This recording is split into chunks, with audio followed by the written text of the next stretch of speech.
E o que poucos sabem sobre o território paraguaio é que o país já foi muito maior e mais rico no passado, se comparado aos seus vizinhos da época. Mas durante o século XIX, o Paraguai queria ser uma potência e invadiu o Brasil em 1864. O que o Paraguai não sabia é que fazer isso foi definitivamente o maior erro da história do país.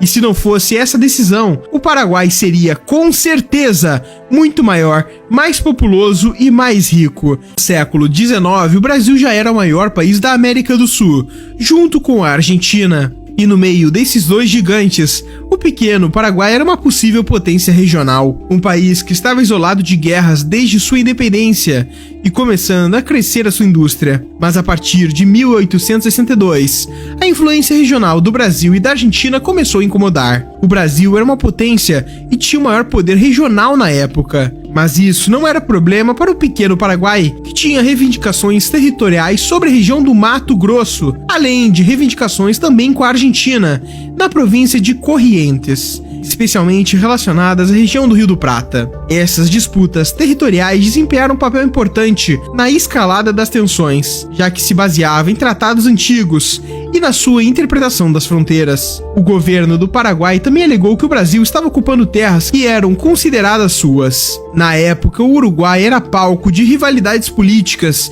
entre grupos apoiados pelos seus países vizinhos, e tornou-se um fator adicional na tensão, pois estava em guerra civil na época, fazendo com que o Paraguai viesse a intervir no conflito uruguaio, o que levou o Brasil e a Argentina a se unirem contra o Paraguai, levantando Venâncio Flores ao poder, beneficiando os comerciantes de Buenos Aires e os fazendeiros gaúchos na época. Fazendo isso, acabaram bloqueando a saída do Paraguai para o Rio Uruguai e deixando sem chances de se conectar com o mundo exterior, travando assim parte de suas exportações.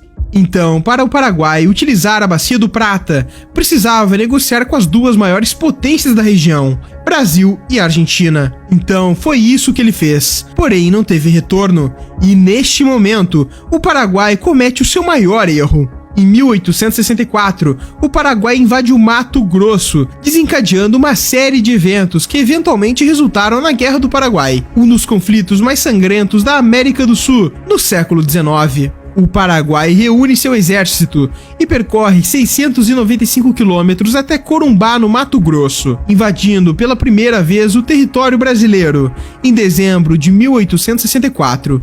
De lá, partiram com as forças paraguaias até a cidade de Dourados, também no Mato Grosso, dizimando grande parte da população no ataque. Suas tropas também atacaram uma guarnição brasileira em Uruguaiana, no Rio Grande do Sul, e toda a população assim fugiu da cidade. Isso marcou o início dos conflitos armados entre o Brasil e o Paraguai, com as principais batalhas ocorrendo ao longo dos anos seguintes. E com isso, metade de um continente acabou entrando em guerra. Guerra essa que foi marcada por combates brutais e pelo uso de táticas de guerrilha. A intenção do Paraguai era ir até o Uruguai, e assim ele teria mais força para negociar e restabelecer sua saída para o mar. E em resposta às agressões paraguaias, o Brasil, Argentina e Uruguai formaram uma aliança militar conhecida como a Tríplice Aliança, com o objetivo de derrotar o Paraguai e restaurar a estabilidade na região. Essa coalizão era muito mais poderosa em termos de recursos e poder de fogo, comparado ao pequeno Paraguai, e durante esse conflito houveram diversas batalhas, como a de Tuiuti em 1866, que foi uma das maiores batalhas navais da história sul-americana, resultando em uma derrota para o Paraguai. Já na Batalha de Curupaiti, também em 1866, o Paraguai obteve uma vitória surpreendente, infligindo pesadas perdas ao exército brasileiro. E também na Batalha de Lomas Valentinas, em 1868, as forças aliadas conseguiram uma vitória decisiva que marcou um ponto de virada no conflito. Todas essas batalhas definiram esta guerra como uma das piores da história sul-americana. Mas apesar dela ser muito sangrenta, foi muito mais para o Paraguai do que para o lado brasileiro. Estima-se que até 300 mil pessoas tenham perdido a vida durante a guerra, a maioria delas paraguaios. A população do Paraguai foi severamente reduzida, perdendo 60%. Mas isso aconteceu porque a guerra se estendeu muito mais do que deveria. Em 1868, já era consenso que o Paraguai perderia a guerra se continuasse sozinho.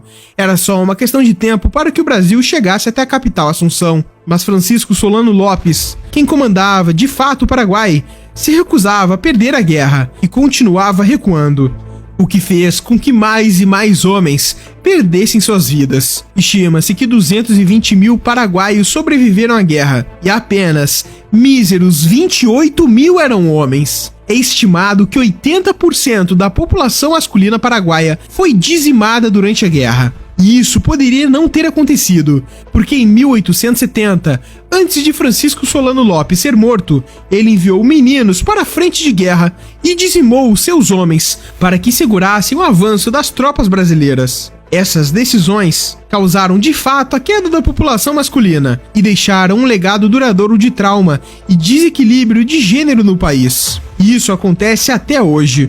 De acordo com os dados do IBGE, em 2021, somente o estado do Rio de Janeiro possui em torno de 8,7 a 8,8 milhões de homens, ultrapassando quase 3 vezes a população masculina do Paraguai, que se encontra com 3,2 milhões. E se fizermos estimativas do passado, a população do Paraguai antes da guerra beirava 420 mil pessoas, sendo em geral 50% a 60% homens. Se essa população permanecesse igual, é estimado que a atual população do Paraguai de 6,7 milhões de pessoas fosse para 14 a 21 milhões. A perda de tantos homens afetou obviamente a força de trabalho do Paraguai. Isso dificultou de fato a recuperação econômica do país após o conflito, pois a falta de mão de obra masculina prejudicou a produção agrícola e industrial. Além disso, territorialmente, o Paraguai perdeu permanentemente suas reivindicações territoriais. A região que o Paraguai cedeu ao Brasil incluía partes do atual estado brasileiro do Mato Grosso do Sul, Paraná e Santa Catarina. Além dessas terras,